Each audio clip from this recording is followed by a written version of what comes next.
మరో బ్రేకింగ్ చూస్తున్నాం. రాజన్న సిరిసిల్ల జిల్లా వేములవాడ తిప్పాపూర్లోని రాజన్న గోశాలలో 8 కోడెలు చనిపోయాయి. మృతి చెందిన కోడెలను గుట్టుచప్పుడు కాకుండా సిబ్బంది వాగులో పూడ్చిపెట్టారు. గోశాలలో 500 కోడెల సంరక్షణకు కెపాసిటీ ఉండగా 1200కు పైగా కోడెలను పెంచుతున్నారని హిందూ సంఘాల నేతలు ఆగ్రహం వ్యక్తం చేస్తున్నారు. రాజన్న కోడెల పట్ల ఆలయ అధికారులు నిర్లక్ష్యంగా వ్యవహరిస్తున్నారని మండిపడుతున్నారు భక్తులు.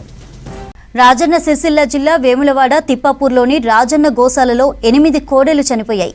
మృతి చెందిన కోడెలను గుట్టుచప్పుడు కాకుండా సిబ్బంది వాగులో పూడ్చిపెట్టారు. గోశాలలో 500 కోడెల సంరక్షణకు కెపాసిటీ ఉండగా 1200కు పైగా కోడెలను పెంచుతున్నారని హిందూ సంఘాల నేతలు ఆగ్రహం వ్యక్తం చేస్తున్నారు.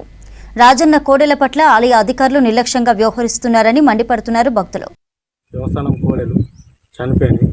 అధికారి చెప్పిన చనిపోయిన తీసుకొని బొమ్మ పెట్టామని మేము తీసుకొచ్చాము. ఊరి చివర ఇక్కడ ఎల్లమ్మ గుడి చివరిలో వాగులా జేసిప్తో పొక్క తీసి బొంద పెడతాను.